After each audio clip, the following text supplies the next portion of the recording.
Hi friends, welcome back to channel. ഇന്ന് നമ്മൾ കാണാൻ പോകുന്നത് റിവെഞ്ച് ലവിൻ്റെ 15ാമത്തെ എപ്പിസോഡാണ്. കഴിഞ്ഞ എപ്പിസോഡിൻ്റെ എൻഡിങ്ങിൽ ചെങ്ങും വാങ്ങും കൂടെ ആയിട്ട് മീറ്റ് ചെയ്ത് ഡ്രിങ്ക് ചെയ്ത ശേഷം 3 വഴിക്ക് പോകുന്നതും കാണിച്ചായിരുന്നു എപ്പിസോഡ് നിർത്തിയിട്ടുണ്ടായിരുന്നത്. ഈ ഒരു എപ്പിസോഡിൻ്റെ സ്റ്റാർട്ടിങ്ങിൽ അങ്ങനെ നടന്നു പോകുന്ന ടൈമിന് അവൻ്റെ പുറകെ വാങ്ങ് വരുന്നുണ്ട്. ആ സമയം ചെങ്ങാണെങ്കിൽ വാങ്ങിനെ തിരിഞ്ഞു നോക്കിയിട്ട് പെട്ടെന്ന് അങ്ങ് ദേഷ്യത്തിലാവുകയാണ്. എന്നിട്ട് വാങ്ങിനെ പിടിച്ച് ഒരു മരത്തിൻ്റെ അവിടേക്ക് ചേർത്ത് നിർത്തിയിട്ട്, എന്തിനാണ് 7 വർഷം മുമ്പ് എന്നെ ഇട്ടിട്ട് പോയത്, ഇപ്പം എന്തിനാണ് തിരിച്ചു വന്നത്, എന്നെ പറ്റിക്കുക മാത്രമല്ല നീ ചെങ്ങുമായിട്ട് ഇൻറ്റിമേറ്റ് ആകവർ ചെയ്തില്ലേ, എത്ര ധൈര്യം ഉണ്ടെങ്കിൽ നീ ഇങ്ങനെ ഇപ്പം തിരിച്ചു വരും എന്നിങ്ങനെ ചോദിക്കുന്നുണ്ട്. ആ ടൈമിന് എനിക്ക് നല്ല ധൈര്യമുള്ള ഉണ്ടാകാൻ തിരിച്ചു വന്നത്, നീയുമായിട്ട് ഇൻറ്റിമേറ്റ് ആയി കഴിഞ്ഞ ശേഷം ഞാൻ വേറെ ഏത് പയ്യനായിട്ട് ഇൻറ്റിമേറ്റ് ആയിട്ടും എനിക്ക് അങ്ങോട്ട് തീരെ സാറ്റിസ്ഫാക്ഷൻ കിട്ടുന്നില്ല. നീ മാത്രം ചെയ്താലേ എനിക്കെല്ലാം ശരിയാവുള്ളൂ. അതുകൊണ്ട് എന്നോട് ഒരിക്കൽ കൂടെ ഒന്ന് ഇൻറ്റിമേറ്റ് ആവുമോ എന്ന് വാങ്ങ് ചോദിക്കുന്നുണ്ട്. എന്ന് അത് കേൾക്കുമ്പോഴത്തേക്കും ചെങ്ങിന് നല്ല ദേഷ്യം വരുന്നുണ്ട്. അവനിവനെ എന്തെങ്കിലും ചെയ്യും എന്നുള്ള സിറ്റുവേഷൻ ആയി പോകുമ്പോൾ പെട്ടെന്ന് അങ്ങോട്ടേക്ക് ഒരു പയ്യൻ വന്നിട്ട് ഇവൻ്റെ കാര്യം ഞാൻ നോക്കിക്കോളാം എന്ന് പറഞ്ഞിട്ട് വാങ്ങിനെ വിളിച്ചുകൊണ്ട് പോവാണ്. ചെങ്ങ് എന്നിട്ട് തിരിച്ച് വീട്ടിലെത്തുമ്പോൾ ശീശോങ്ങാണെങ്കിൽ അവൻ ഉണ്ടാക്കുന്ന ആ ഒരു മുട്ടായി, ആ സംഭവം ഇങ്ങനെ പാമ്പിൻ്റെ ഷേപ്പിൽ ഉണ്ടാക്കിക്കൊണ്ടിരിക്കുമായിരുന്നു. ആ സമയം ചെങ്ങ് ചോദിക്കുന്നുണ്ട് ഇതെന്തിനാ ഇത്രയും ഉണ്ടാക്കുന്നതെന്ന്. ആ സമയം ശീശോങ്ങ്, അത് നിനക്ക് കുറേ പാമ്പില്ലേ, അപ്പോൾ ഓരോ പാമ്പിൻ്റെ ഇതിലും കുറേ ഉണ്ടാക്കി വെക്കാമെന്ന് വിചാരിച്ചു, ഇതൊക്കെ രസമല്ലേ എന്ന് പറയുന്നുണ്ട്. പിന്നീട് കാണിക്കുന്ന അടുത്ത ദിവസം ശീശോങ്ങിൻ്റെ അടുത്ത് അത്യാവശ്യമായിട്ട് എന്തോ പറയാനുണ്ടെന്ന് പറഞ്ഞിട്ട് ജിയാങ്ങാണെങ്കിൽ ശീശോങ്ങിനെ അവൻ്റെ ഹോസ്പിറ്റലിലേക്ക് വിളിച്ചിട്ടുണ്ടായിരുന്നു. അങ്ങനെ ശീശോങ്ങ് വന്നിട്ട് എന്താ പറയാനുള്ളത് എന്ന് ചോദിക്കുമ്പോൾ ജിയാങ് പറയുന്നുണ്ട് വാങ്ങിപ്പോൾ ഹോസ്പിറ്റലിൽ അഡ്മിറ്റഡ് ആണെന്ന്. ഇത് കേൾക്കുമ്പോഴത്തേക്കും ശീശോങ്ങ് അതിന് വാങ്ങിന് എന്താ പറ്റിയത് എന്ന് ചോദിക്കുമ്പോൾ ജിയാങ്, അതെനിക്ക് കറക്റ്റായിട്ട് അറിയത്തില്ല, ചെങ്ങിയുമാണ് എൻ്റെ അടുത്ത് പറഞ്ഞത്, ഞാനിപ്പോൾ നിന്നെ വിളിച്ചത് നീയാണെങ്കിൽ അവനെ ഒന്ന് ഹോസ്പിറ്റലിൽ പോയി കാണാനായിട്ട് പറയുന്നുണ്ട്. ശീശോങ്ങ് അപ്പോൾ ഞാനെന്തിനാ അവനെ കാണണം എന്നിങ്ങനെ ചോദിക്കുമ്പോൾ ജിയാങ്ങാണെങ്കിൽ നീയാണ് ചെങ്ങിൻ്റെ ബോയ് ഫ്രണ്ട് എന്ന് പറഞ്ഞിട്ട് അവനെ പോയി കാണ്, നീയാണെങ്കിൽ ചെങ്ങ് നിൻ്റേതാണെന്നല്ല ആ ഒരു സ്ഥാനം ഉറപ്പിക്കുകയും ചെയ്യാനായിട്ട് പറയുന്നുണ്ട്. ആ സമയം ശീശോ ഞാനൊന്നും പോകത്തില്ല, ചെങ്ങ് എപ്പോഴും എൻ്റെ തന്നെ ആയിരിക്കും എന്ന് പറയുമ്പോൾ ജിയാങ്ങാണെങ്കിൽ ഭയങ്കര കോൺഫിഡൻസ് ആണല്ലോ എന്നിങ്ങനെ പറയുന്നുണ്ട്. എന്നാൽ പിന്നീട് കാണിക്കുന്നത് നമ്മുടെ ശീശോ അങ്ങനെ ശരിക്കും ടെൻഷനുണ്ട്. അതുകൊണ്ട് തന്നെ അവനിപ്പോൾ വാങ്ങിനെ കാണാനായിട്ട് ഹോസ്പിറ്റലിലേക്ക് വരികയാണ്. ഹോസ്പിറ്റലിലെത്തിയിട്ട് കൗണ്ടറിൽ ഫസ്റ്റ് ഇതുള്ള വാങ് ഏത് റൂമിലാണ് ഉള്ളതെന്നൊക്കെ ചോദിക്കുന്നുണ്ട്. അങ്ങനെ അതൊക്കെ ഇറങ്ങിയിട്ട് അവൻ പതുക്കെ അവൻ്റെ മുഖവും മറച്ചുകൊണ്ടാണ് വരുന്നത്, അവിടെ ഇരുന്നൊരു പേപ്പർ എന്തോ പിടിച്ചുകൊണ്ട്. അങ്ങനെ അതുകൊണ്ട് നേരെ വാങ്ങുള്ള റൂമിലേക്ക് വന്ന് നോക്കുമ്പോൾ അവിടെ തന്നെ ഉണ്ടായിരുന്ന കുറച്ച് ഏജ്ഡ് ആയിട്ടുള്ള 2 പേഷ്യൻസ് അവരുടെ കൂടെ വാങ്ങിരുന്ന് ഗെയിം കളിച്ചുകൊണ്ടിരിക്കുകയാണ്. അപ്പോൾ ഇവൻ നോക്കുമ്പോഴത്തേക്കും വാങ്ങിന് കുഴപ്പമൊന്നുമില്ല, വാങ്ങാണെങ്കിൽ ഭയങ്കര എനർജി ആയിട്ട് തന്നെ നിൽക്കുന്നുണ്ട്. ഇവൻ വിചാരിക്കുന്നുണ്ട് അവന് കുഴപ്പമൊന്നുമില്ലല്ലോ, അവൻ ഫുൾ എനർജിയിലാണല്ലോ നിൽക്കുന്നതെന്ന്. ആ ടൈമിൽ വാങ്ങിൻ്റെ കൂടെ കളിച്ചുകൊണ്ടിരുന്ന ആ 2 പേരും ഞങ്ങൾ പോവാണെന്ന് പറഞ്ഞിട്ട് എഴുന്നേറ്റ് പോകാനായിട്ട് തുടങ്ങുകയാണ്. ശീശോങ് പെട്ടെന്ന് അവനെ കാണാതിരിക്കാനായിട്ട് മറങ്ങി നിൽക്കുന്നുണ്ട്. ആ സമയമാണ് കഴിഞ്ഞ ദിവസം ചെങ്ങിൻ്റെ അടുത്തുനിന്ന് വാങ്ങിനെ കൊണ്ടുപോയി ആ ഒരു പയ്യൻ അങ്ങോട്ടേക്ക് വരുന്നത്. ആ പയ്യൻ വന്നിട്ട് ശീശോങ്ങിൻ്റെ അടുത്ത് എന്ത് പറ്റി, എന്തെങ്കിലും ഹെൽപ്പ് ആവശ്യമുണ്ടോ, ആരെങ്കിലും കാണാൻ വന്നതാണോ എന്ന് ചോദിക്കുമ്പോൾ ശീശോങ്ങാണെങ്കിൽ അതൊന്നുമില്ല, ഞാനാണെങ്കിൽ ഓൾറെഡി കണ്ടു കഴിഞ്ഞു എന്ന് പറഞ്ഞിട്ട് അവിടെ നിന്ന് പോകുന്നുണ്ട്. ആ ഒരു പയ്യൻ വാങ്ങുള്ള ആ ഒരു റൂമിൻ്റെ അകത്തേക്ക് കയറി പോവുകയും ചെയ്യുകയാണ്. അങ്ങനെ ശീശോങ്ങ് ഹോസ്പിറ്റലിൽ നിന്ന് പുറത്തേക്ക് ഇറങ്ങുന്ന ടൈമിനാണ് പാർക്കിംഗ് ഏരിയയിൽ ചെങ്ങിൻ്റെ പുതിയ കാർ കിടക്കുന്നതാണെന്നത്. അപ്പോൾ അവന് മനസ്സിലാവുന്നുണ്ട് ചെങ്ങ് ഹോസ്പിറ്റലിലേക്ക് വന്നിട്ടുണ്ടെന്ന്. അപ്പോൾ തന്നെ അവൻ ചെങ്ങിനൊന്ന് കോൾ ചെയ്യുന്നുണ്ട്. ചെങ്ങ ടൈമിൽ ഞാൻ ഒരു ക്ലയൻറ്റിൻ്റെ കൂടെ പുറത്താണ്, പിന്നെ ഇന്ന് വരാനായിട്ട് ലേറ്റാവും, നീ കോൾ വെച്ചോ എന്ന് പറഞ്ഞിട്ട് കോൾ കട്ട് ചെയ്യാണ്. അപ്പോൾ ശീശോങ്ങിന് സത്യം പറഞ്ഞാൽ സങ്കടമാവുന്നുണ്ട്, കാരണം ശരിക്കും അവൻ വാങ്ങിനെ കാണാൻ വന്നോ എന്നിങ്ങനെ ഓർത്തിട്ട്. അപ്പോഴാണ് ചെങ്ങിനെ കാണിക്കുന്നത്. ചെങ്ങാണെങ്കിൽ വാങ്ങിനെ കാണാനൊന്നും അല്ല വന്നത്, ശീശോങ്ങിൻ്റെ അമ്മയ്ക്ക് വയ്യാതായിട്ടുണ്ടായിരുന്നു. സോ അവൻ്റെ അമ്മേനെയും കൊണ്ട് ഹോസ്പിറ്റലിലേക്ക് വന്നതായിരുന്നു. കോൾ കെട്ടി കഴിയുമ്പോൾ ശീശോങ്ങിൻ്റെ അമ്മ ചോദിക്കുന്നുണ്ട് ശീശോങ്ങാണോ വിളിച്ചത്, എനിക്ക് വയ്യാത്ത കാര്യം നീ അവൻ്റെ അടുത്ത് പറയണ്ടാന്ന്. ആ സമയം ചെങ്ങ് ഇല്ല ഞാൻ പറയത്തില്ല എന്ന് പറയുമ്പോൾ ശീശോങ്ങിൻ്റെ അമ്മ പറയുന്നുണ്ട് എനിക്ക് തീരെ വയ്യാതായതുകൊണ്ടാണ്, ഇല്ലെങ്കിൽ അതിനൊട്ടും ബുദ്ധിമുട്ടിക്കത്തില്ലായിരുന്നു എന്ന് പറയും. ചെങ്ങ് അതൊന്നും കുഴപ്പമില്ല എന്ന് പറയുന്നുണ്ട്. ആ ടൈമിലാണ് ഡോക്ടർ ഇതുപോലെ റിസൾട്ടൊക്കെ വന്നതുകൊണ്ട് അതിനെപ്പറ്റി സംസാരിക്കാനായിട്ട് ചെങ്ങിനകത്തേക്ക് വിളിക്കുന്നത്. അങ്ങനെ ചെങ്ങ് അകത്തേക്ക് ചെല്ലുമ്പോൾ ഡോക്ടർ ചോദിക്കുന്നുണ്ട് അത് നിങ്ങളുടെ അമ്മയാണോ എന്ന്. ആ സമയം ചെങ്ങ് അതേന്ന് പറയുമ്പോൾ ഡോക്ടർ പറയുന്നുണ്ട് റിസൾട്ട് അത്ര നല്ലതല്ല, അവർക്ക് പാൻക്രിയാറ്റിക് ക്യാൻസർ ആണ്, ഇപ്പോൾ തന്നെ അത് ഒത്തിരി പടർന്നു കഴിഞ്ഞു, സർജറി നടക്കുന്ന ഒരു പരിപാടിയല്ല, പിന്നെ കീമോതെറാപ്പി അത് ഈ ഒരു ഏജിൽ ചെയ്താൽ ശരിയാവും തോന്നുന്നില്ല, ഒത്തിരി കാലം അവരുടെ ജീവൻ നിലനിർത്തി കൊണ്ടുപോകാൻ പറ്റുമെന്ന് തോന്നുന്നില്ല, എന്തായാലും നിങ്ങൾ ഫാമിലിയൊക്കെ അവരുടെ കൂടെ കൂടുതൽ ടൈം സ്പെൻഡ് ചെയ്യാനൊക്കെ പറയുന്നുണ്ട്. ഇതൊക്കെ കഴിയുമ്പോൾ തന്നെ ചെങ്ങ് ഒരുമാതിരി ആയിട്ടുണ്ടായിരുന്നു. അവൻ ഡോക്ടറിൻ്റെ അടുത്ത് കൈകൂപ്പി പറയുന്നുണ്ട് നിങ്ങൾ എന്തെങ്കിലും ചെയ്തു തരണമെന്ന്. അതിനുശേഷം പിന്നീട് നൈറ്റ് ചെങ്ങാണെങ്കിൽ ഇതിൻ്റെ ആ ഒരു വിഷമത്തിൽ ക്ലബ്ബിൽ വന്ന് ഡ്രിങ്ക് ചെയ്തുകൊണ്ടിരിക്കുകയാണ്. ആ ടൈമിൽ ഹോസ്പിറ്റലിൽ വെച്ചിട്ട് ശീശോങ്ങിൻ്റെ അമ്മ നീ ശീശോങ്ങിൻ്റെ അടുത്ത് ഈ കാര്യങ്ങളൊന്നും പറയരുത്, പറഞ്ഞു കഴിഞ്ഞാൽ അവൻ ഒത്തിരി വിഷമിക്കുമെന്ന് ഇങ്ങനെ പറഞ്ഞാരൊക്കെ ഓർക്കുന്നുണ്ട്. പിന്നീട് ഒത്തിരി വൈകുന്നുണ്ട്, ഇപ്പോഴും ശീശോങ് ഉറങ്ങിയിട്ടില്ല. ശീശോങ് ഇങ്ങനെ ടി വിയും കണ്ടുകൊണ്ടിരിക്കുന്ന ടൈമിലാണ് ചെങ്ങ് കുടിച്ചിട്ട് ഇങ്ങനെ കയറി വരുന്നത്. അപ്പോൾ ശീശോങ് ഇത്ര നേരം എവിടെ പോയിരിക്കുമായിരുന്നു, ഭയങ്കര ലേറ്റായിരുന്നല്ലോ എന്നിങ്ങനെ പറയുമ്പോഴത്തേക്കും ചെങ്ങ് പറയുന്നുണ്ട് ഞാൻ പറഞ്ഞില്ലേ ഒരു ക്ലയൻറ്റിൻ്റെ കൂടെയാണ് എന്നുള്ള കാര്യം. ആ സമയം ശീശോങ് ഇത്രയും നേരം ആ ക്ലയൻറ്റിൻ്റെ കൂടെ ഇരിക്കാൻ മാത്രം അത്രയ്ക്ക് വലിയ ക്ലയൻറ്റ് വല്ലതും ആയിരുന്നു എന്നിങ്ങനെ ചോദിക്കുകയാണ്. ആ സമയം ചെങ്ങ് അതെ അതൊരു വലിയ ക്ലയൻ്റ് ആയിരുന്നു എന്ന് പറയുന്നുണ്ട്. ആ സമയം ഇവൻ വാങ്ങിൻ്റെ കൂടെ ആയിരുന്നു എന്ന് വിചാരിക്കുന്നുണ്ട് തന്നെ ഷീഷോങ്ങാണെങ്കിൽ ദേഷ്യത്തിരുന്നിട്ട് ഞാനാണെങ്കിൽ ഇന്ന് ജിയാങ്ങിൻ്റെ ക്ലിനിക്കിലാണ് നിൽക്കാൻ പോകുന്നതെന്ന് പറഞ്ഞ് എഴുന്നേറ്റ് പോകാൻ തുടങ്ങുന്നുണ്ട്. എന്നാൽ പെട്ടെന്ന് ഷീഷോങ്ങിനെ പിടിച്ച് അടുത്തേക്ക് ഇരുത്തിയിട്ട് ചെങ്ങ് ഐ എം സോറി, ഇനി ഞാൻ വരാനായിട്ട് ഒരിക്കലും ലേറ്റ് ആവത്തില്ല, നിന്നെ ഞാനിങ്ങനെ വെയിറ്റ് ചെയ്യിപ്പിക്കത്തില്ല എന്ന് പറയുന്നുണ്ട്. അത് പറഞ്ഞു കഴിയുന്നതും ചെങ്ങാണെങ്കിൽ ബോധം കെട്ട് അങ്ങ് വീഴുന്നുണ്ട്. ഷീഷോങ്ങാണെങ്കിൽ എഴുന്നേക്കെന്ന് പറഞ്ഞ് ഇവനെ തട്ടി വിളിക്കാൻ നോക്കുന്നുണ്ട്. എന്നാൽ ചെങ്ങ് എനിക്ക് ഉറങ്ങണമെന്ന് പറഞ്ഞിട്ട് അവൻ തിരിഞ്ഞ് കിടന്നുറങ്ങാണ്. ഷീഷോങ് അപ്പോൾ നീയാണെങ്കിൽ നിൻ്റെ എക്സ് ബോയ് ഫ്രണ്ടിനെ കാണാൻ പോയതല്ലേ, ഇന്ന് രാത്രി നീ ഇവിടെ സോഫയിൽ കിടന്ന് ഉറങ്ങിയാൽ മതി, നീയാണെങ്കിൽ തണുത്ത് പറിച്ച് കിടന്നോ എന്ന് പറഞ്ഞ് റൂമിലേക്ക് പോകുന്നുണ്ട്. എന്നാൽ അങ്ങനെ പറഞ്ഞെങ്കിലും ഷീഷോങ് ആണെങ്കിൽ ചെങ്ങിന് വേണ്ടിയിട്ട് ഷീറ്റും തലനൊക്കെ കൊണ്ട് കൊടുത്തിട്ടാണ് പോകുന്നത്. പിറ്റേ ദിവസം രാവിലെ തന്നെ ഷീഷോങ് ആദ്യമേ എഴുന്നേറ്റ് ചെങ്ങിന് വേണ്ടിയിട്ട് സൂപ്പെല്ലാം റെഡിയാക്കി വെക്കുന്നുണ്ട്. എന്നാൽ അതൊക്കെ ഉണ്ടായി കഴിയുമ്പോഴാണ് ആലോചിക്കുന്നത്, അല്ല ഞാൻ അറിയാതെ ഇവൻ വാങ്ങിനെ കാണാൻ പോയതല്ലേ, പിന്നെ ഞാനെന്തിനാ ഇവന് വേണ്ടിയിട്ട് ഫുഡ് ഉണ്ടാക്കുന്നത് എന്ന് ചോദിച്ചിട്ട് ആ ഫുഡ് അവിടെ സൈഡിൽ വെച്ചിട്ട് കഴിഞ്ഞ ദിവസം രാത്രി കൊടുത്ത ആ ഷീറ്റും തലേണയും എടുത്തുകൊണ്ട് പോകാനായിട്ട് ശ്രമിക്കുന്നുണ്ട്. എന്നാൽ ഒരു തലേണ എടുക്കാനായിട്ട് പറ്റുന്നില്ല. അതുകൊണ്ട് തന്നെ അവൻ ഷീറ്റും എടുത്തുകൊണ്ട് പോവാണ്. ആ സമയം ചെങ്ങാണെങ്കിൽ കണ്ണു തുറന്നിട്ട് ചിരിക്കുന്നുണ്ട്. അവൻ നേരത്തെ ഉണർന്ന് കിടക്കുമായിരുന്നു. അതിനുശേഷം ഷീഷോ അങ്ങ് പുറത്തു പോകാനായിട്ട് റെഡിയായി ഇറങ്ങുന്ന ടൈമിന് ചെങ്ങ് എഴുന്നേറ്റിരുന്ന് ഷീഷോ കൊണ്ടാക്കി വെച്ചാൽ സൂപ്പൊക്കെ കുടിക്കുന്നുണ്ടായിരുന്നു. ആ ടൈമിൽ തന്നെ ചെങ്ങിനൊരു കോൾ വന്നിട്ടുണ്ടായിരുന്നു. അതായത് ചെങ്ങ് നേരത്തെ താമസിച്ചിരുന്ന അവൻ്റെ പാമ്പുകളൊക്കെ നോക്കിയിരുന്ന ഒരു വീടുണ്ടല്ലോ, ആ വീട്ടിൽ നിന്ന് അവന് ഇറങ്ങിയിട്ടുണ്ടായിരുന്നു. പക്ഷേ അവൻ്റെ കുറച്ച് സാധനങ്ങളൊക്കെ എടുക്കാനുണ്ടായിരുന്നു. സോ ആ വീടിൻ്റെ ഓണറായിട്ടുള്ള ലേഡി വിളിച്ചിട്ട് നിൻ്റെ സാധനങ്ങളൊക്കെ എടുത്തുകൊണ്ട് പോകും, ഞാൻ വേറൊരാൾക്ക് ഇത് റെൻറ്റിന് കൊടുക്കുകയാണ് എന്നിങ്ങനെ പറയുമ്പോൾ ചെങ്ങ് ആ ഓക്കെ ഇന്ന് തന്നെ വരാമെന്ന് പറയും കോൾ കെട്ടിയുന്നുണ്ട്. ആ സമയമാണ് ഷീഷോ അങ്ങോട്ടേക്ക് വരുന്നത്. അങ്ങനെ ചെങ്ങാണെങ്കിൽ നിൻ്റെ സൂപ്പ് നന്നായിട്ടുണ്ട്, പിന്നെ ഞാനാണെങ്കിൽ എൻ്റെ സാധനങ്ങളൊക്കെ എടുക്കാനായിട്ട് ആ പഴയ വീട്ടിലേക്ക് പോവുകയാണ്, നീ കൂടെ വരുന്നുണ്ടോ എന്ന് ചോദിക്കുമ്പോൾ ഷീഷോ ഇല്ല ഞാൻ വരുന്നില്ല, ഞാൻ ജിയാങ്ങിനെ കാണാനായിട്ട് പോവുകയാണെന്ന് പറഞ്ഞിട്ട് അവൻ അവിടെ നിന്ന് പോകുന്നുണ്ട്. പിന്നീട് നൈറ്റ് ചെങ്ങാണെങ്കിൽ അവൻ്റെ സാധനങ്ങളെല്ലാം എടുത്തുകൊണ്ട് തന്നെ ഇറങ്ങി വരുന്ന ടൈമിലാണ് ഒരു കുഞ്ഞി പാമ്പിൻ്റെ സൗണ്ട് കേൾക്കുന്നത്. അപ്പം അവൻ്റെ വീടിൻ്റെ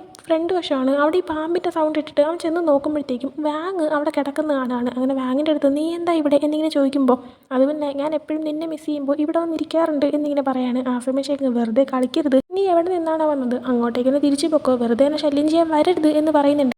ആ സമയം നീ നിൻ്റെ പാമ്പുകളെ മാറ്റുന്ന ടൈമിന് ഒരു പാമ്പിൻ മുട്ട ഇവിടെ മിസ്സായി പോയി കണ്ടില്ലേ, ഇപ്പോൾ ആ ഒരു മുട്ട വിരിഞ്ഞ് ഒരു കുഞ്ഞു പാമ്പിനെ കിട്ടിയിട്ടുണ്ടെന്ന് പറഞ്ഞിട്ട് ആ ഒരു പാമ്പിനെ കയ്യിലെടുത്ത് കാണിച്ചു കൊടുക്കുന്നുണ്ട്. ആ ടൈമിന് ചെങ്ങിന് മുമ്പ് ഒരു റിലേഷൻഷിപ്പിലായിരുന്ന ടൈമിന് വാങ് ചെങ്ങിന് ഒരു പാമ്പിനെ ഗിഫ്റ്റ് കൊടുത്തത് അവന് ഓർമ്മ വരുന്നുണ്ട്. അടുത്ത് ഷീഷോങ്ങിനെ കാണിക്കുമ്പോൾ അവനിപ്പോൾ ജിയാങ്ങിൻ്റെ ക്ലിനിക്കിൽ ഇരിക്കുകയാണ്. ജിയാങ് അപ്പോൾ അങ്ങോട്ടേക്ക് വന്നിട്ട് നീ എന്തിനാ ഫുൾ ടൈം ഇവിടെ വന്നിരിക്കുന്നത്, നിനക്കാണെങ്കിൽ ചെങ്ങിൻ്റെ അവിടെ നിന്നാൽ പോരെ എന്നിങ്ങനെ ചോദിക്കുമ്പോൾ ചെങ്ങാണെങ്കിൽ അവൻ്റെ പഴയ വീട്ടിൽ നിന്ന് സാധനങ്ങളൊക്കെ എടുക്കാൻ പോയിരിക്കുകയാണെന്ന് ഷീഷോങ് പറയുന്നുണ്ട്. ആ സമയം നീ എന്താ കൂടെ പോകാത്തത് എന്ന് ജിയാങ് ചോദിച്ചപ്പോൾ എനിക്ക് പോകണമെന്ന് തോന്നിയില്ല എന്ന് പറയുന്നുണ്ട്. ജിയാങ് അപ്പോൾ എന്തോ പ്രശ്നമുണ്ടല്ലോ, എന്ത് പറ്റിയെന്ന് ചോദിക്കുന്ന ടൈമിന് ഷീഷോങ് ആണെങ്കിൽ അത് പിന്നെ ഇന്നലെ ഞാൻ വാങ്ങിനെ കാണാൻ പോയല്ലോ, ചെങ്ങും അവിടെ തന്നെ ഉണ്ടായിരുന്നു, പക്ഷേ ചെങ്ങിൻ്റെ അടുത്ത് കള്ളം പറഞ്ഞു അവനാണെങ്കിൽ ഒരു ക്ലയൻറ്റിനെ കാണാനാണ് പോയെന്ന്, പക്ഷേ എനിക്ക് ഉറപ്പുണ്ട് അവൻ വാങ്ങിനെ മീറ്റ് ചെയ്തു എന്ന്, രാത്രി ഒത്തിരി വൈകിട്ടാണ് അവൻ തിരിച്ചു വന്നത് പോലും, എന്നിട്ട് അവനാണെങ്കിൽ കുറ്റബോധം കൊണ്ടായിരിക്കും എൻ്റെ അടുത്ത് സോറി വരെ പറഞ്ഞു എന്ന് പറയുന്നുണ്ട്. ആ ടൈമിന് യാങ് പറയുന്നുണ്ട് ഒരു പക്ഷേ നീ തെറ്റിദ്ധരിച്ചതാണെങ്കിലോ എൻ്റെ ഒരു ഇതിൽ ചെങ്ങ് ഒരിക്കലും അവൻ എന്തെങ്കിലും ചെയ്യാനുണ്ടെങ്കിൽ അത് മറച്ചു വെച്ച് ചെയ്യത്തില്ല, അവനത് ഓപ്പണായിട്ട് തന്നെ ചെയ്യും, പിന്നെ അവന് കുറ്റബോധം ഉണ്ടെങ്കിൽ അവൻ എന്തായാലും നിൻ്റെ അടുത്ത് സോറി പറയാൻ വരത്തില്ല, കാരണം നീ സംശയിക്കുമെന്ന് അവൻ അറിയാമല്ലോ, ഒരു പക്ഷേ നീ തെറ്റിദ്ധരിച്ചിരിക്കുന്നതായിരിക്കും, നീ അവനുമായിട്ട് ഒന്ന് സംസാരിക്കുക, കാരണം ഇതുപോലെയുള്ള ചെറിയ ചെറിയ കാര്യങ്ങളിൽ നിന്നാണ്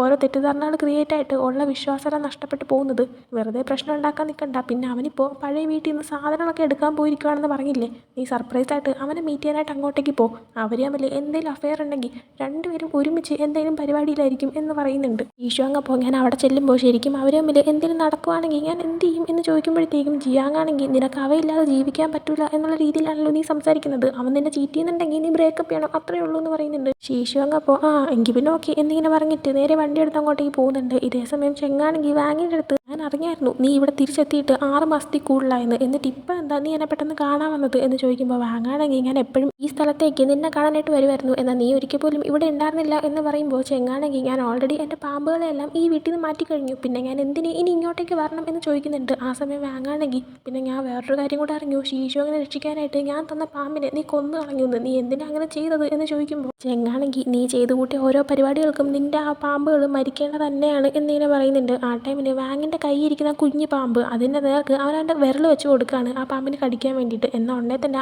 ചെങ്ങ് അവൻ്റെ കൈ തട്ടി മാറ്റുകയാണ്, കാരണം ആ പാമ്പ് വിഷമുള്ളായിരുന്നു, അതെങ്ങനെ കടിച്ചു കഴിഞ്ഞിരുന്നെങ്കിൽ വാങ്ങിൻ്റെ ആദ്യം തീരുമാനമായേനെ. ചെങ്ങ് ദേഷ്യപ്പെടുന്നുണ്ട്, നിനക്കെന്താ വട്ടാണോ, അതിന് വിഷമുള്ള കാര്യം നിനക്ക് അറിയത്തില്ലേന്ന്. ആ ടൈമിൽ കറക്റ്റ് ഷീഷവും അങ്ങോട്ടേക്ക് വന്നിട്ട് സൈഡിൽ നിന്ന് അവരെ നോക്കുന്നുണ്ട്. പെട്ടെന്നാണ് വാങ് ചെങ്ങിനെ പിടിച്ച് കിസ് ചെയ്തത്. ഇത് കാണുമ്പോഴത്തേക്കും ഷീഷവും ഒരുമാതിരി ആവുന്നുണ്ട്. ചെങ്ങാണെങ്കിൽ വാങ്ങിനെ തള്ളി മാറ്റുന്നുണ്ട്, എന്നാൽ അത് ഷീഷവും കാണുന്നില്ല, കാരണം ആ നേരം കൊണ്ട് ഷീഷവും ആണെങ്കിൽ തിരിഞ്ഞ് നടക്കാനായിട്ട് തുടങ്ങിയിട്ടുണ്ടായിരുന്നു. അങ്ങനെ ഷീഷു അങ്ങ് നടന്ന് അവൻ്റെ കാറിൻ്റെ അടുത്തേക്ക് വരുന്നുണ്ട്, കരയാനായിട്ട് തുടങ്ങുന്നുണ്ട്, എന്നാൽ അവൻ സ്വയം പറയുന്നുണ്ട് ഞാൻ ഓക്കെയാണെന്ന്. അങ്ങനെ അവൻ കാറും എടുത്ത് അവിടെ നിന്ന് പോകാനായിട്ട് തുടങ്ങുകയാണ്. അതേസമയം ചെങ്ങിനെ കാണിക്കുമ്പോഴത്തേക്കും വാങ് ഇപ്പോൾ അവനെ കിസ് ചെയ്തുകൊണ്ട് തന്നെ ചെങ്ങ് ചോദിക്കുന്നത് നിനക്കെന്താ വട്ടാണോന്ന്. അതും ചോദിച്ചിട്ട് അവൻ തിരിഞ്ഞ് നടക്കാൻ പോകുമ്പോഴത്തേക്കും വാങ് ചോദിക്കുന്നുണ്ട്, നീയാണെങ്കിൽ എന്തുകൊണ്ടാണ് ഞാനിപ്പോൾ ഇത്രയും വർഷത്തിന് ശേഷം തിരിച്ചു വന്നത് എന്ന് നീ എൻ്റെ അടുത്ത് ചോദിച്ചല്ലോ, പക്ഷേ ഞാൻ എന്തിനാണ് മുമ്പ് ചെങ്യുമായിട്ട് അങ്ങനെയൊക്കെ ചെയ്തത് എന്ന് നീ എൻ്റെ അടുത്ത് ചോദിക്കുന്നില്ലല്ലോ എന്നിങ്ങനെ പറയാണ്. ആ ടൈമിന് കറക്റ്റ് ചെങ്ങിന് ഷീഷോങ്ങിൻ്റെ അമ്മയ്ക്ക് കുറച്ച് സീരിയസ് ആണെന്ന് പറഞ്ഞിട്ട് ഹോസ്പിറ്റലിൽ നിന്ന് കോൾ വരുന്നുണ്ട്. അങ്ങനെ വാങ്ങിനോടൊന്നും പറയാൻ നിൽക്കാതെ അവനോട് നിന്ന് പോവാണ്. അടുത്ത വീടും ഷീഷോങ്ങിനെ കാണിക്കുമ്പോൾ ഷീഷോങ് വണ്ടി ഓടിച്ച് പോകുന്നതനുസരിച്ച് ഇവൻ കരഞ്ഞുകൊണ്ടിരിക്കുകയാണ് എന്ന് സ്വയം പറയുന്നുണ്ട്. എനിക്ക് അവൻ്റെ അടുത്ത് അത്രയ്ക്ക് ഇഷ്ടമൊന്നുമില്ല, ഞാൻ പിന്നെ എന്തിനാണ് കരയുന്നത്, ഞാൻ ഓക്കെയാണ്, എനിക്ക് കുഴപ്പമൊന്നുമില്ല എന്നൊക്കെ പറഞ്ഞിട്ട് സ്വയം സമാധാനിപ്പിക്കുന്നുണ്ട്. എന്നാൽ നടക്കുന്നില്ല. അവനാണെങ്കിൽ കാർ ഒരു സൈഡിൽ പാർക്ക് ചെയ്തിട്ട് വണ്ടിയിൽ ഇരുന്ന് നന്നായിട്ട് കരയുന്നുണ്ട്. അടുത്ത് ജിയാങ്ങിനെ കാണിക്കുമ്പോഴത്തേക്കും അവനിപ്പോൾ വീട്ടിൽ നിൽക്കുന്ന ടൈമിന് നൈറ്റ് ആരോ ഒന്ന് കോളിംഗ് ബെൽ അടിക്കുന്നുണ്ട്. ചെന്ന് നോക്കുമ്പോൾ അത് വാങ്ങായിരുന്നു. ജിയാങ് വിചാരിക്കുന്നുണ്ട് തന്നെ കാണാനായിട്ട് എന്തിനാണ് വാങ് വന്നേന്ന്. ആ ടൈമിന് വാങ് ഇന്ന് രാത്രി ഞാൻ ഇവിടെ നിൽക്കുകയാണെന്ന് പറഞ്ഞിട്ട് നേരെ വീടിനകത്തേക്ക് കയറി പോകുന്നുണ്ട്. എന്നാൽ ജിയാങ് പറ്റത്തില്ല, അല്ല എൻ്റെ വീട് ഇതാണെന്ന് നിനക്ക് എങ്ങനെ അറിയാം എന്നിങ്ങനെ ചോദിക്കുമ്പോൾ നീ ഫുൾ ടൈം ചെങ്കുവിൻ്റെ കൂടെയല്ലേ നടക്കുന്നത്, അപ്പോൾ പിന്നെ എനിക്കത് അറിയാമെന്ന് പറയുന്നുണ്ട്. അതും പറഞ്ഞിട്ട് വാങ്ങാണെങ്കിൽ സോഫയിലേക്ക് കയറിയിരിക്കുന്നതും ഇവരാണെങ്കിൽ മര്യാദയ്ക്ക് എഴുന്നേറ്റ് പോകാനായിട്ട് പറയുന്നുണ്ട്. വാങ്ങപ്പോൾ എനിക്കിപ്പം മനസ്സിലാവുന്നുണ്ട് എന്തുകൊണ്ടാണ് ചെങ്ങിയുന് നിന്നെ ഭയങ്കര ഇഷ്ടമെന്ന്. നീയാണെങ്കിൽ ശരിക്കും അടിപൊളിയാണല്ലോ, ഭയങ്കര സുന്ദരനാണ്, എനിക്ക് ഇതിനെ ഇഷ്ടപ്പെട്ടു എന്ന് പറയുന്നുണ്ട്. എന്നാൽ അതൊന്നും കേൾക്കാൻ നിൽക്കാതെ എഴുന്നേറ്റ് പോകാനായിട്ട് വീണ്ടും ജിയാങ് പറയുന്നുണ്ട്. വാങ്ങപ്പോൾ പ്ലീസ് പ്ലീസ് പ്ലീസ് ഇന്ന് രാത്രി ഞാനിവിടെ നിന്നോട്ടെ എന്നിങ്ങനെ ചോദിക്കുമ്പോഴത്തേക്കും ജിയാങ്ങിന് നോ പറയാൻ പറ്റുന്നില്ല. അങ്ങനെ പിന്നീട് കാണിക്കുന്നത് അടുത്ത ദിവസം രാവിലെ ഹോസ്പിറ്റലിൽ നമ്മുടെ ഷീഷോങ്ങിൻ്റെ അമ്മ ചെങ്ങിനോട് ചോദിക്കുന്നുണ്ട്, എന്നെ കാണാൻ വന്ന കാര്യം നീ ഷീഷോങ്ങിൻ്റെ അടുത്ത് പറഞ്ഞില്ലല്ലോ എന്ന്. ആ സമയം ചെങ്ങ് ഇല്ല എന്ന് പറയുന്നുണ്ട്. അടുത്ത് വീണ്ടും ജിയാങ്ങിനെ കാണിക്കുമ്പോഴത്തേക്കും അവൻ രാവിലെ ഉറക്കെഴുന്നേറ്റ് വരുന്ന ടൈമിന് വാങ് ഓൾറെഡി സ്പീക്കറിൽ പാട്ടൊക്കെ ഇട്ട് അവിടെ ഇടിച്ച് മുഴക്കിക്കൊണ്ടിരിക്കുമായിരുന്നു. അവൻ വന്നിട്ട് സ്പീക്കർ ഓഫ് ചെയ്തിട്ട് മനുഷ്യനെ ഉറങ്ങാൻ പോലും സമ്മതിക്കത്തില്ലേ എന്നിങ്ങനെ ചോദിക്കുന്നുണ്ട്. ആ ടൈമിന് വാങ്ങാണെങ്കിൽ ഫ്രിഡ്ജിൽ നിന്ന് എന്തോ ഫുഡൊക്കെ എടുക്കുന്നുണ്ട്. ആ സമയത്ത് ജിയാങ് എൻ്റെ സാധനങ്ങൾ എടുക്കുന്നത് എനിക്ക് തീരെ ഇഷ്ടമല്ല, മര്യാദയ്ക്ക് അവിടെ തിരിച്ചു വെക്കാനായിട്ട് പറയുന്നുണ്ട്. എന്നാൽ എനിക്കും കുറച്ച് കഴിക്കാൻ വേണം, നിൻ്റെ ഫുഡൊക്കെ നല്ല ടേസ്റ്റ് ആയിട്ടുണ്ടെന്ന് പറഞ്ഞിട്ട് അവൻ അത് എടുത്തു വെച്ചോണ്ടിരിക്കുകയാണ്. ആ സമയം ജിയാങ് പറയുന്നുണ്ട്, ഇപ്പം എനിക്ക് മനസ്സിലാക്കാൻ പറ്റുന്നുണ്ട് എന്തുകൊണ്ടാണ് നീ ചെങ്ങിൻ്റെ ടൈപ്പായിട്ടുള്ള പയ്യനായി മാറിയത്. എന്നാൽ ചെങ്ങിന് നിന്നെ തീരെ ഇഷ്ടമല്ല എന്ന് പറയുമ്പോഴത്തേക്കും വാങ്ങാണെങ്കിൽ അതെനിക്ക് നന്നായിട്ടറിയാം, നീയാണ് ഈ കൂടുതൽ ഏറ്റവും സ്മാർട്ടെന്നും എനിക്ക് മനസ്സിലാക്കാൻ പറ്റുന്നുണ്ടെന്ന് പറയാണ്. കുറച്ച് കഴിയുമ്പോഴത്തേക്കും ജിയാങ്ങിനെ കാണാനായിട്ട് അങ്ങോട്ടേക്ക് ചെങ്ങി കയറി വരുന്നുണ്ട്. ചെങ്ങി വരുന്നതും കാണുന്നത് വാങ്ങിനെയാണ്. വാങ് അപ്പോൾ ഹായ് ബ്രോ എന്നൊക്കെ പറഞ്ഞ് സംസാരിക്കുമ്പോൾ നീയാണെങ്കിൽ ഇവിടെ ഒന്ന് നിൽക്കാൻ വേണ്ടിയിട്ടാണോ അവൻ്റെ അഡ്രസ്സ് എൻ്റെ നിന്ന് വാങ്ങിയത്, നീ എന്തിന് ഇങ്ങോട്ടേക്ക് കയറി വന്നത് എന്ന് ചോദിക്കുകയാണ്. വാങ് അപ്പോൾ സ്റ്റേ ചെയ്യാൻ വേണ്ടി ഇത് നിനക്ക് കണ്ടുകൂടെ എന്ന് ചോദിക്കുന്നുണ്ട്. ആ ടൈമിൽ ജിയാങ് അങ്ങോട്ടേക്ക് വരുന്നുണ്ട്. വാങ് അപ്പോൾ ഞാൻ പുറത്തേക്ക് പോകാൻ ബൈ ബേബി എന്നിങ്ങനെ പറഞ്ഞിട്ട് ഇറങ്ങി പോകുന്നുണ്ട്. ഇറങ്ങിപ്പോയി കഴിയുന്നതും ചെങ്ങിയുവാണെങ്കിൽ ജിയാങ്ങിൻ്റെ അടുത്ത് അവൻ എന്തിനാ ഇവിടെ വന്ന് നിന്നത്, നീ എന്തിനാ അവനെ നിർത്തിയത് എന്നിങ്ങനെ ചോദിക്കുന്നുണ്ട്. ആ സമയം ജിയാങ് എന്ത് പറ്റി, അവനെ ഞാൻ ഇവിടെ നിർത്തിയില്ല, നിനക്ക് ജലസാണോ എന്ന് തിരിച്ച് ചോദിക്കുകയാണ്. ചെങ്ങി അപ്പോൾ കണ്ടിട്ട് എന്താ തോന്നുന്നത് എന്നിങ്ങനെ പറയുന്ന ടൈമിൽ ജിയാങ് ആണെങ്കിൽ നൈറ്റ് ടൈം അവനാണെങ്കിൽ ചോദിച്ച് വന്നപ്പോഴത്തേക്കും എനിക്കൊന്നും നോ പറയാൻ തോന്നിയില്ല എന്ന് പറയുന്നുണ്ട്. ആ സമയം ചെങ്ങിയോ അവൻ എന്തൊക്കെ ആലോചിച്ച് കൂട്ടിയിട്ടായിരിക്കും വന്നതെന്ന് ആർക്കറിയാം, അവൻ എന്തെങ്കിലും ചെയ്തിരുന്നെങ്കിലോ, അല്ലെങ്കിൽ ഫസ്റ്റ് കണ്ടപ്പോൾ അവൻ പറഞ്ഞത് അവന് തന്നെ ഇഷ്ടപ്പെട്ടു എന്ന്. നീയാണെങ്കിൽ അവനിവിടെ നിർത്തരുത്, എന്നെപ്പോലും നീ ഇവിടെ നിർത്തിയിട്ടില്ല എന്ന് പറയുന്നുണ്ട്. ആ ടൈമിൽ ജിയാങ് പെട്ടെന്ന് ചെങ്ങിയുടെ കവിളിൽ കിസ് ചെയ്യുന്നുണ്ട്.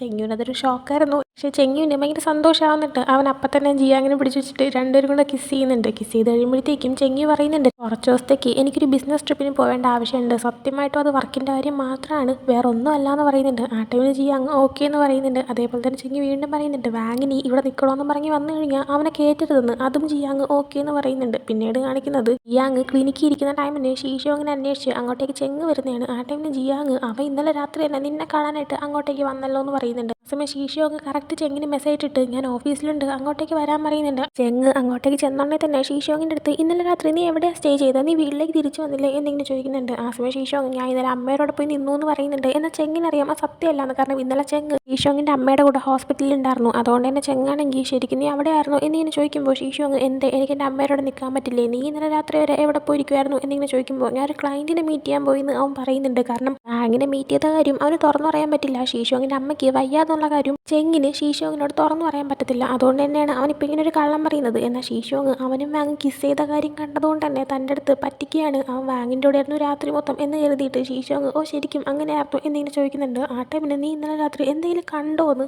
ചെങ്ങ് ചോദിക്കുകയാണ്. അപ്പോൾ ഷീഷോങ് ഞാനെന്ത് കാണാൻ, നീ എന്താ ഉദ്ദേശിക്കുന്നത് എന്ന് ചോദിക്കുമ്പോൾ ചെങ്ങിനാണെങ്കിൽ തുറന്നു പറയാൻ പറ്റുന്നില്ല. അതുകൊണ്ട് തന്നെ അവൻ മിണ്ടാതിരിക്കുന്നുണ്ട്. ആ സമയം ഷീഷോങ് നീ ക്ലയൻറ്റിനെ കാണാൻ പോയതല്ലേ, നടക്കട്ടെ എന്താണെന്ന് വെച്ചാൽ നടക്കട്ടെ എന്ന് പറയുന്നുണ്ട്. അപ്പം തന്നെ ഷീഷോങ്ങിന് ഒരുവിധം കാര്യങ്ങളൊക്കെ മനസ്സിലായിന്ന് ചെങ്ങിന് മനസ്സിലാവുന്നുണ്ട്. ചെങ്ങിൻ്റെ അടുത്ത് സംസാരിക്കുന്ന ടൈമിന് ഷീഷോങ്ങിൻ്റെ കണ്ണെന്ന് അറിയുന്നുണ്ടായിരുന്നു. ഷീഷോങ് പറയുന്നുണ്ട് നീ എന്താണെന്ന് വെച്ചാൽ ആയിക്കോ, നീ ആരെയെന്ന് വെച്ചാൽ മീറ്റ് ചെയ്തോ എന്നിങ്ങനെ പറഞ്ഞിട്ട് അവൻ ഓഫീസിൽ നിന്ന് പുറത്തേക്ക് ഇറങ്ങി പോവാണ്. അതിനുശേഷം ഷീഷോങ്ങിൻ്റെ അമ്മ ഹോസ്പിറ്റലിൽ നിൽക്കാൻ പഠിച്ചിട്ട് ഹോസ്പിറ്റലിൽ നിന്ന് ഡിസ്ചാർജ് ആയിട്ടുണ്ടായിരുന്നു. അവരെ തിരിച്ച് വീട്ടിലേക്ക് കൊണ്ടുവരുന്നത് ചെങ്ങാണ്. ചെങ്ങ് അപ്പോൾ പറയുന്നുണ്ട് ഹോസ്പിറ്റലിൽ തന്നെ നിന്നാൽ മതിയായിരുന്നു എന്ന്. ആ സമയം ഷീഷോങ്ങിൻ്റെ അമ്മ അത് വേണ്ട, എനിക്കാണെങ്കിൽ അവിടെ നിൽക്കുന്ന ഇഷ്ടമല്ല, പിന്നെ എങ്ങനെ ഷീഷോങ് കണ്ടുപിടിച്ചാലോ എന്നിങ്ങനെ പറയുന്നുണ്ട്. അതിനുശേഷം കാണിക്കുന്ന അടുത്ത ദിവസം ഷീഷോങ് കമ്പനിയിൽ ഇരിക്കുന്ന ടൈമിന് അവിടെ വർക്ക് ചെയ്യുന്നൊരു പയ്യൻ വന്നിട്ട് നിങ്ങളെ കാണാനായിട്ട് വാങ് എന്ന് പറയുന്ന ഒരു പയ്യൻ വന്നിട്ടുണ്ടെന്ന് പറയാം. പോലെയാണ്. ആദ്യം കേൾക്കുമ്പോൾ ഷീഷോങ് വിചാരിക്കുന്നുണ്ട് വാങ് എന്തിനാണ് തന്നെ കാണാൻ വന്നതെന്ന്. പിന്നീട് ഷീഷോങ് ആണെങ്കിൽ അവൻ അകത്തേക്ക് കയറ്റി വിടാൻ പറയുന്നുണ്ട്. അങ്ങനെ വാങ് അകത്തേക്ക് കയറി വന്നിട്ട് ഹായ് ഞാൻ വാങ് എന്ന് പറഞ്ഞിട്ട് ഷേക്കൻ്റെ കൊടുക്കാനായിട്ട് കൈ നീട്ടുവാണ്. അങ്ങനെ അതും കാണിച്ചുകൊണ്ട് ഈ ഒരു എപ്പിസോഡ് ഇവിടെ ഉണ്ടാകുന്നുണ്ട്. സോ ഈ ഒരു എപ്പിസോഡ് നിങ്ങൾക്ക് ഇഷ്ടപ്പെട്ടെങ്കിൽ ലൈക്ക് ചെയ്യുക, ഷെയർ, സബ്സ്ക്രൈബ് ചെയ്യുക. നെക്സ്റ്റ് വീഡിയോ ഇട്ട് വരുന്നവരെ ബൈ.